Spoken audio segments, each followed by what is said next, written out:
wala ko siyang ginawa. Wala ko siyang sinabi na in a way na insultuhin niya yung nagsasabi or yung nagte-threaten sa kanya. Wala. So, it's far from it. So, I don't see any iota of him becoming a dictator. It's actually the opposite. Just to a quick add-on po na, sa mga recent presidents ng bansa natin, I could easily say na si Pangulong Bongbong Marcos yata yung isa sa pinakamabait na eh. It's very far from being a dictator. With all due respect to the people who are saying na dictator si President Bongbong, nakakalungkot kasi na, tayong mga Pilipino, we are attacking yung kapwa Pilipino natin. For what? Oh, let's stop for a minute and think about it. Bakit ba sinasabi ng ibang tao na diktador si Pangulong Bongbong? Dahil ba may basihan o dahil ba may interes ng paninira sa kapwa? In reality, ang kalaban nating mga Pilipino nasa labas ng bansa natin. We should look outside our borders who are trying to bully us. Yung mga ibang bansa na nagsasamantala sa atin, and people and Filipinos who help, who support these other countries bullying us, yun yung dapat nating may masasabi tayo sa kanila. But President Bongbong Marcos has done nothing but help the Filipino people and help the interest of our country.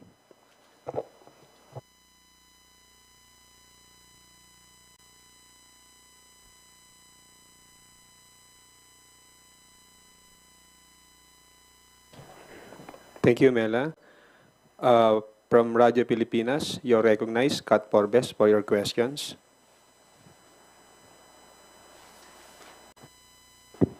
Good morning po.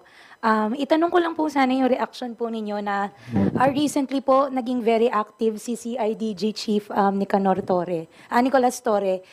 Una, yung pag-file po niya na reklamo laban sa isang Cebu-based vlogger na nagpakalat ng maling impormasyon na siya daw ay na-ospital. At pangalawa po, yung kanya rin pong maigting po no, na kanyang pag-file din po ng kaso laban kay former President Duterte. Doon naman po sa pag-threat niya sa mga senador na sinasabi niya ipapasabugin. Ano po ang inyong reaksyon dito? Karapatan po niya yun. Karapatan po ni General Torre yun. Sabi ko nga, kung ako rin siguro yung nasa lugar niya at sinabing nasa ospital ako, na may mga possible threats sa family ko, ay hindi ako magdadalawang isip na gawin din yung ginawa niya. Kasi they're stepping over lines of ethics and morality itong mga tao na to. Nakakalungkot na may mga bayaran na tao na ganyan.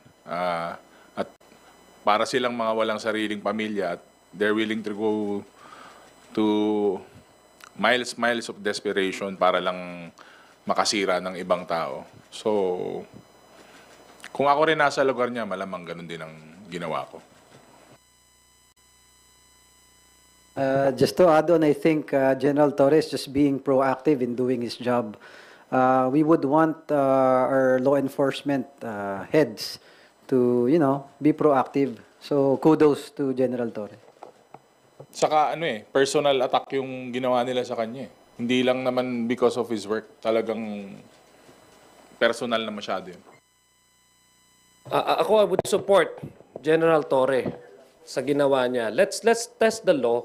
Let's allow the courts to do its to work according to its according doon sa dapat na gawin. Kasi instead na magbangayan tayo sa social media, meron talagang legal means na pwede nating gamitin para labanan itong mga fake news na ito. Lalong-lalo na pag ang mga balita ay nagsasabing kumbaga it's causing damage credibility-wise to the person.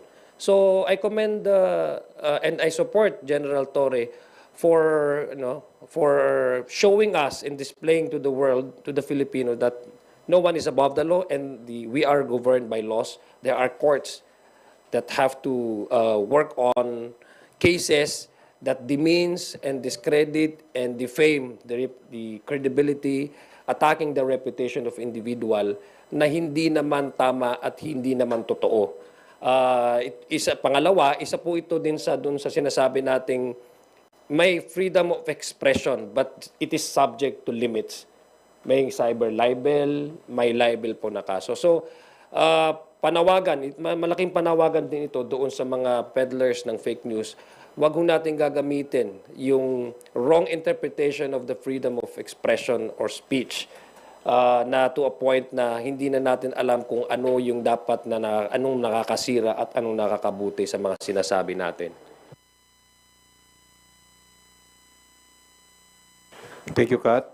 Next questions will come from Earl Tobias of IBC 13. Good morning, Kongs. Sundan ko lang po yung tanong ni Ate Mela concerning FPRRD statement pa rin po. Yung pag-i-impeach daw po kay VP Sara Duterte ay isang political move dahil kung hindi daw bababa, pumupusta raw po si dating Pangulong Duterte na magma-martial law si Pangulong Marcos para hindi siya mapalitan na sa presidente at yung pag-i-impeach daw kaya VP Sara isa na ring hakbang para pilayan daw yung kanyang anak sa pagtakbo sa 2028 elections. Reactions po.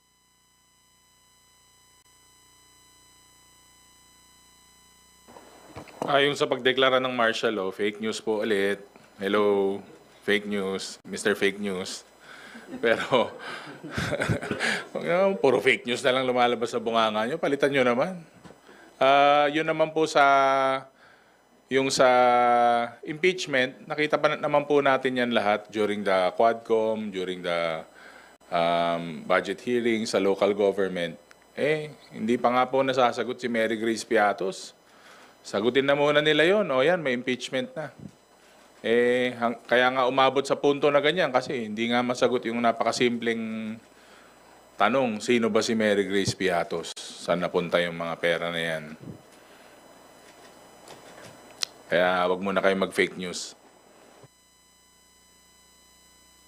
Well, the former president is open naman eh. I mean, not really open. He's entitled naman to have his own opinion eh. Lahat naman tayo mayroong sariling interpretasyon sa lahat ng bagay na yon. Of course, you cannot discount the fact that the vice president is his daughter.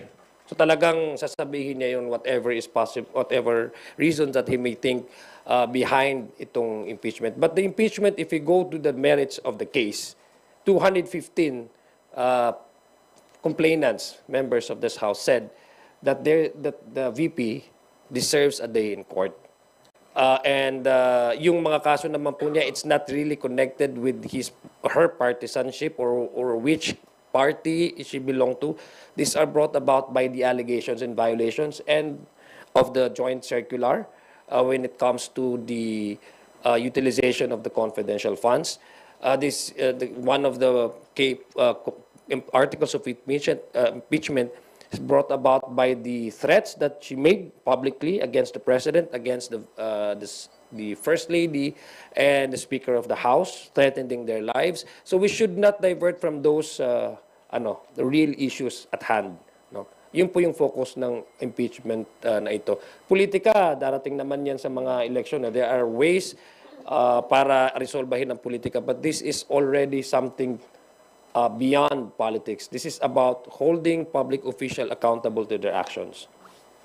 Thank you, Kongs. Follow-up lang po. Nasabi nyo nga po kanina na parang tuwing rally na lang may focus na sinisira na lang ulit yung mga ilang politiko. Umabot na po ba sa punto na parang concerning o nakaka-alarma na rin? Kasi parang may pattern na next rally po ba, ganito rin ulit yung magiging narrative? Sinong naninira? Yung concerning FPRRD statement pa rin po. Kasi last week, meron yung na-file nga ni General Torre na sedition kasi yung threat sa senador. Ngayon naman, towards the administration, may nakikita na po ba tayong pattern na tingin niyo po alarming na with their campaign? I'm sure it will intensify sa kampanya kasi nga po, ang contenders lang naman dun sa grupo nila is parang isa, dalawa. Yung iba, yung mga bira ng bira sa presidente, sa House of Representatives, sila yung mga number 50, number 40. Kumbaga sinasakyan nila yung kasikatan ng presidente sa kanang nagagawa niya eh. Parang wala lang, sumasakay sila, naninira sila. Hindi naman sila umaangat sa survey. Feeling ko nga pag tumakbo ako, baka mas mataas pa ako sa kanila eh. Parang feeling ko masikat ako ng konti sa kanila. Kasi lagi na lang nilang ginagamit. Naghahanap sila ng ibabato sa house. Sinasakyan nila yung kasikatan. Kasi sumisikat ka pag gumagawa ka ng magagandang bagay. Hindi yung mga hindi magagandang bagay. Hindi kasi sikat doon. Eh siyempre, sasakyan nila. Ang daming achievements, ang daming ginagawa, ang daming solusyon na napoprovide. Ito namang mga nasa dulo ng mga tumatakbong senador, kung ano-ano na lang ini-issue para lang, siyempre, mag-grab sila ng media mileage, di ba? Di ba, sasakyan natin to para, sumikat tayo. Ang problema puro paninira naman. Plataforma kaya ilatag nila at hindi paninira. Tignan natin, baka umangat ng konti sa survey, mas maganda. Kasi ang tao, naghahanap ng resulta yan, naghahanap ng magandang plataforma yan. Kahit naman sa lugar, sa probinsya, sa school government, kailangan na ilalatag mo plataforma, hindi yung andyan ka na naman tuwing kampanya. Sesementohin mo lahat ng hindi na semento, papasemento mo yung dagat. Ang dami nyo, you will promise the heavens to the people. Nasaan ka ba nung dalawang taon at kalahati? Wala ka naman. Yung mga nandyan nagsisilbi na nakaupo, nandyan sila for how many years? For how many months na nagsisilbi? Tapos pupunta ka dito, sasakyan mo yung issues, yun ang pangkampanya nila. Kaya kung ako sa kanila, plataforma ang ilatag nyo, wag yung paninira. Thank you, Kong. Last from my end na lang po. After 5 years, na-remove na po yung Philippines sa FATF gray list po. Philippine Anti-Money Laundering Council said it will boost investment dahil mas luluwag at least yung pagbabantay sa bansa when it comes to mga pumapasok na investments nga. Reactions po. Ito, i-connect ko lang sa sinabi ni Kong Ernix kanina that the President is busy defending the nation, protecting and preserving our national territorial sovereignty. No? Apart from that, this administration is also busy trying to address yung credit standing ng Philippines, kung ano yung image ng Philippines internationally. That's one of the indication that this administration means business. Because natanggal na tayo sa gray list area. Ano yung gray list, 'di ba? Ng anti-money law. So it only shows na yung trust ng international community ay bumabalik sa seryoso at magandang patakbo ng bureaukrasya ng administrasyon na ito. Hindi yan nanggagaling sa mga political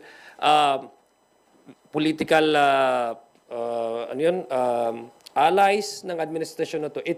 This news comes from a